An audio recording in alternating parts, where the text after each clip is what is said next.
ਨਮਸਕਾਰ ਦੋਸਤੋ। ਅੱਜ ਅਸੀਂ ਪੰਜਾਬੀ ਭਾਸ਼ਾ ਅਧਿਆਪਨ ਦੀਆਂ ਵਿਧੀਆਂ ਦੇ ਵਿੱਚ ਜਿਹੜਾ ਟੌਪਿਕ ਪੜ੍ਹਨ ਜਾ ਰਹੇ ਹਾਂ ਉਹ ਹੈ ਕਵਿਤਾ ਪੜ੍ਹਾਉਣ ਦੀਆਂ ਵਿਧੀਆਂ। ਸਭ ਤੋਂ ਪਹਿਲਾਂ ਅਸੀਂ ਗੱਲ ਕਰਦੇ ਹਾਂ ਕਵਿਤਾ ਕਿਹਨੂੰ ਕਹਿੰਦੇ ਹੈ। ਤਾਂ ਕਵਿਤਾ ਜੋ ਹੈ ਇਹ ਕਿਸੇ ਕਵੀ ਦੇ ਦਿਲੀ ਵਿਚਾਰ ਹੁੰਦੇ ਹਨ। ਕਿਸੇ ਕਵੀ ਦੇ ਦਿਲੀ ਵਿਚਾਰ ਅਤੇ ਭਾਵਨਾਵਾਂ ਨੂੰ ਪੇਸ਼ ਕਰਨ ਦਾ ਕੰਮ ਜੋ ਕਰਦੀ ਹੈ ਉਹਨੂੰ ਕਵਿਤਾ ਕਹਿੰਦੇ ਹੈ। ਕਵਿਤਾ ਦੇ ਵਿੱਚ ਕਵੀ ਆਪਣੇ ਦਿਲੀ ਵਿਚਾਰਾਂ ਨੂੰ ਪੇਸ਼ ਕਰਦਾ ਹੈ, ਇਸ ਲਈ ਕਵਿਤਾ ਜਿਹੜੀ ਹੈ ਉਹ ਕਲਪਨਾ ਪ੍ਰਧਾਨ ਹੁੰਦੀ ਹੈ। ਕਵਿਤਾ ਕਲਪਨਾ ਪ੍ਰਧਾਨ ਹੁੰਦੀ ਹੈ ਕਿਉਂਕਿ ਇਸ ਦੇ ਵਿੱਚ ਕਵੀ ਦੇ ਦਿਲੀ ਵਿਚਾਰ ਹੁੰਦੇ ਹਨ ਜਿਨ੍ਹਾਂ ਨੂੰ ਇਹ ਕਵਿਤਾ ਰਾਹੀਂ ਪੇਸ਼ ਕਰਦਾ ਹੈ। ਕਵਿਤਾ ਨੂੰ ਪੜ੍ਹਾਉਣ ਦੀਆਂ ਵੱਖ-ਵੱਖ ਵਿਧੀਆਂ ਹੈ। ਉੱਚੀਆਂ ਸ਼੍ਰੇਣੀਆਂ ਦੇ ਲਈ ਅੱਡ ਤਰੀਕਿਆਂ ਨਾਲ ਕਵਿਤਾ ਪੜ੍ਹਾਈ ਜਾਂਦੀ ਹੈ ਅਤੇ ਛੋਟੀਆਂ ਜਮਾਤਾਂ ਦੇ ਵਿੱਚ ਅੱਡ ਤਰੀਕੇ ਨਾਲ ਕਵਿਤਾ ਪੜ੍ਹਾਈ ਜਾਂਦੀ ਹੈ। ਤਾਂ ਸ਼ੁਰੂ ਕਰਦੇ ਹਾਂ। ਸਭ ਤੋਂ ਪਹਿਲੀ ਵਿਧੀ ਗੀਤ ਅਤੇ ਨਾਟ ਵਿਧੀ। ਗੀਤ ਅਤੇ ਨਾਟ ਵਿਧੀ। ਗੀਤ ਅਤੇ ਨਾਟ ਵਿਧੀ ਪਹਿਲੀ ਅਤੇ ਦੂਜੀ ਜਮਾਤ ਦੇ ਲਈ ਬਹੁਤ ਹੀ ਕਾਰਗਰ ਤੇ ਪ੍ਰਭਾਵਸ਼ਾਲੀ ਵਿਧੀ ਹੈ। ਗੀਤ ਅਤੇ ਨਾਟ ਵਿਧੀ ਕੀ ਹੈ? ਇਸ ਵਿਧੀ ਦੇ ਵਿੱਚ ਅਧਿਆਪਕ ਜਿਹੜਾ ਹੈ ਇਹ ਕਵਿਤਾ ਨੂੰ ਬੱਚਿਆਂ ਦੇ ਸਾਹਮਣੇ ਗਾ ਕੇ ਜਾਂ ਨਾਟ ਦੇ ਰੂਪ ਵਿੱਚ ਪੇਸ਼ ਕਰਦਾ ਹੈ। ਬੱਚੇ ਅਧਿਆਪਕ ਦਾ ਅਨੁਸਰਣ ਕਰਦੇ ਹੋਏ ਗਾਉਂਦੇ ਹੈ ਅਤੇ ਸਿੱਖਦੇ ਹੈ।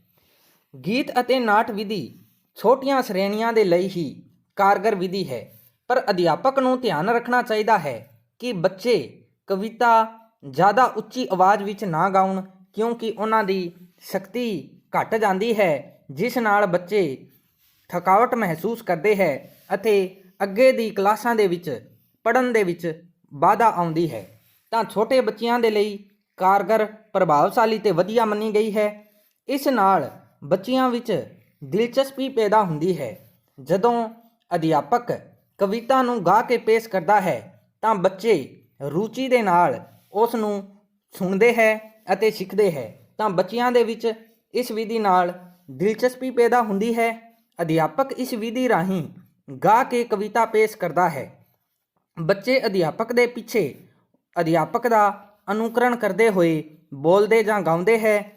ਇਸ ਵਿੱਚ ਧਿਆਨ ਰੱਖਣ ਵਾਲੀ ਗੱਲ ਇਹ ਹੈ ਕਿ ਬੱਚੇ ਕਵਿਤਾ ਨੂੰ ਜ਼ਿਆਦਾ ਉੱਚੀ ਆਵਾਜ਼ ਵਿੱਚ ਨਾ ਗਾਉਣ, ਕਿਉਂਕਿ ਉਸ ਨਾਲ ਉਹਨਾਂ ਦੀ ਸ਼ਕਤੀ ਘਟ ਜਾਂਦੀ ਹੈ। ਤਾਂ ਇਹ ਸੀ ਗੀਤ ਅਤੇ ਨਾਟ ਵਿਧੀ, ਜਿਸ ਦੇ ਵਿੱਚ ਅਧਿਆਪਕ ਕਵਿਤਾ ਨੂੰ ਗਾ ਕੇ ਜਾਂ ਨਾਟ ਰਾਹੀਂ ਬੱਚਿਆਂ ਦੇ ਸਾਹਮਣੇ ਪੇਸ਼ ਕਰਦਾ ਹੈ ਅਤੇ ਬੱਚੇ ਅਨੁਕਰਨ ਕਰਦੇ ਹੋਏ ਸਿੱਖਦੇ ਹੈ।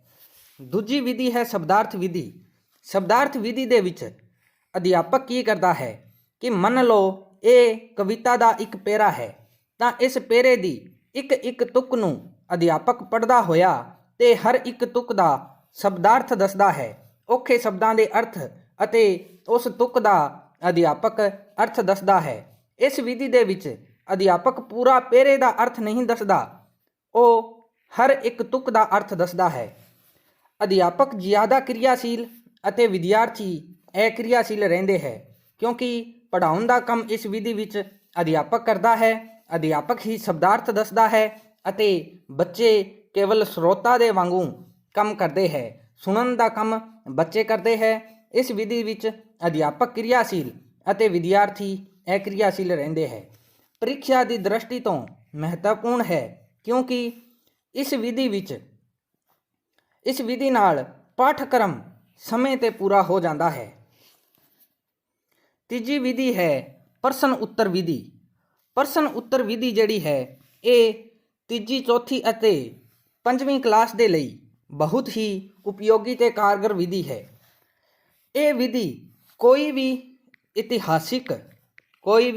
ਇਤਿਹਾਸਿਕ ਜਾਂ ਵਰਣਨਾਤਮਕ ਕਵਿਤਾ ਪੜ੍ਹਾਉਣ ਦੇ ਲਈ ਕਾਰਗਰ ਵਿਧੀ ਹੈ।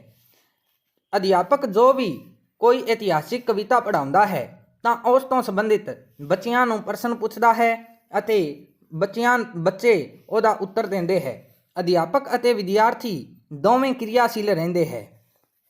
ਇਹ ਵਿਧੀ ਇਤਿਹਾਸਿਕ ਅਤੇ ਵਰਣਨਾਤਮਕ ਕਵਿਤਾ ਨੂੰ ਪੜ੍ਹਾਉਣ ਵਾਸਤੇ ਵਧੀਆ ਮੰਨੀ ਗਈ ਹੈ। ਤਾਂ ਗੀਤ ਅਤੇ ਨਾਟ ਵਿਧੀ ਜਮਾਤ 1 ਤੇ 2 ਲਈ ਅਤੇ ਪ੍ਰਸ਼ਨ ਉੱਤਰ ਵਿਧੀ ਜਮਾਤ 3, 4 ਅਤੇ 5ਵੀਂ ਦੇ ਲਈ ਕਾਰਗਰ ਵਿਧੀ ਹੈ।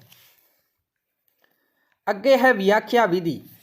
ਵਿਆਖਿਆ ਵਿਧੀ ਜਿਹੜੀ ਹੈ ਇਹ ਉੱਚੀਆਂ ਸ਼੍ਰੇਣੀਆਂ ਦੇ ਲਈ ਬਹੁਤ ਕਾਰਗਰ ਵਿਧੀ ਹੈ। ਵਿਆਖਿਆ ਵਿਧੀ ਦੇ ਵਿੱਚ ਕੀ ਹੁੰਦਾ ਹੈ, ਅਸੀਂ ਪੜ੍ਹ ਚੁੱਕੇ ਹਾਂ ਕਿ ਸ਼ਬਦਾਰਥ ਵਿਧੀ ਦੇ ਵਿੱਚ ਅਧਿਆਪਕ ਕਵਿਤਾ ਦੇ ਪੇਰੇ ਦੇ ਇੱਕ ਤੁਕ ਦਾ ਅਰਥ ਦੱਸਦਾ ਹੈ, ਪਰ ਵਿਆਖਿਆ ਵਿਧੀ ਦੇ ਵਿੱਚ ਅਧਿਆਪਕ ਪੂਰੇ ਪਹਿਰੇ ਦਾ ਅਰਥ ਦੱਸਦਾ ਹੈ।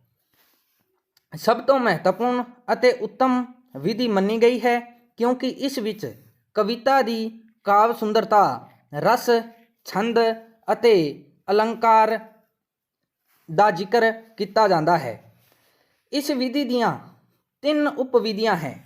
ਤਾਂ ਵਿਆਖਿਆ ਵਿਧੀ ਦੀਆਂ 3 ਉਪਵਿਧੀਆਂ ਹੈ ਅਤੇ ਇਹਦੇ ਵਿੱਚ ਧਿਆਨ ਰੱਖਣ ਵਾਲੀ ਗੱਲ ਇਹ ਹੈ ਕਿ ਇਹ ਵਿਧੀ ਉੱਚੀਆਂ ਜਮਾਤਾਂ ਦੇ ਲਈ ਹੀ ਕਾਰਗਰ ਵਿਧੀ ਹੈ। 3 ਉਪਵਿਧੀਆਂ ਦੇ ਵਿੱਚੋਂ ਪਹਿਲੀ ਹੈ ਵਿਆਸ ਜਾਂ ਕਥਾ ਵਿਧੀ। ਵਿਆਸ, ਇਸ ਵਿਧੀ ਦਾ ਨਾਂ ਵਿਆਸ ਵਿਧੀ ਇਸ ਲਈ ਰੱਖਿਆ ਗਿਆ ਕਿਉਂਕਿ ਇਹਦਾ ਨਾਂ ਜਿਹੜੇ ਮਹਾਭਾਰਤ ਹੈ, ਮਹਾਭਾਰਤ ਦੇ ਰਚయిਤਾ ਵੇਦ ਵਿਆਸ ਜੀ ਦੇ ਨਾਂ ਤੇ ਇਹਦਾ ਨਾਂ ਵਿਆਸ ਵਿਧੀ ਰੱਖਿਆ ਗਿਆ। ਇਹ ਵਿਆਖਿਆ ਵਿਧੀ ਦਾ ਹੀ ਇੱਕ ਵਿਸਤ੍ਰਿਤ ਰੂਪ ਹੈ। ਦੂਜੀ ਉਪਵਿਧੀ ਹੈ ਤੁਲਨਾਤਮਕ ਵਿਧੀ। ਤੁਲਨਾਤਮਕ ਵਿਧੀ ਜਿਹੜੀ ਹੈ ਇਹ ਵੱਡੀਆਂ ਜਮਾਤਾਂ ਵਿੱਚ ਵਰਤੀ ਜਾਂਦੀ ਹੈ ਅਤੇ ਕਵਿਤਾ ਦੇ ਵਿਚਾਰਾਂ ਦੀ ਤੁਲਨਾ ਕੀਤੀ ਜਾਂਦੀ ਹੈ। ਤਾਂ ਕਿਸ ਵਿਧੀ ਰਾਹੀਂ ਕਵਿਤਾ ਦੇ ਵਿਚਾਰਾਂ ਦੀ ਤੁਲਨਾ ਕੀਤੀ ਜਾਂਦੀ ਹੈ? ਤਾਂ ਤੁਲਨਾਤਮਕ ਵਿਧੀ ਰਾਹੀਂ। ਤੀਜੀ ਉਪਵਿਧੀ ਹੈ ਸਮੀਖਿਆ ਵਿਧੀ। ਸਮੀਖਿਆ ਵਿਧੀ ਤੋਂ ਭਾਵ ਹੈ ਕਿ ਆਲੋਚਨਾ ਕਰਨਾ।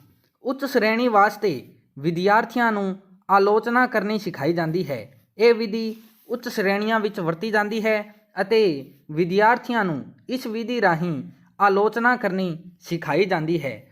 ਤਾਂ ਕਵਿਤਾ ਦੇ ਵਿਚਾਰਾਂ ਦੀ ਤੁਲਨਾ ਤੁਲਨਾਤਮਕ ਵਿਧੀ ਰਾਹੀਂ ਅਤੇ ਆਲੋਚਨਾ ਕਰਨੀ ਸਿਖਾਉਣਾ ਸਮੀਖਿਆ ਵਿਧੀ ਰਾਹੀਂ। ਤਾਂ ਇਹ ਸੀ ਕਵਿਤਾ ਪੜ੍ਹਾਉਣ ਦੀਆਂ ਵਿਧੀਆਂ। ਉਮੀਦ ਕਰਦੇ ਹਾਂ ਤੁਹਾਨੂੰ ਇਹ ਟੌਪਿਕ ਪਸੰਦ ਆਇਆ ਹੋਵੇਗਾ।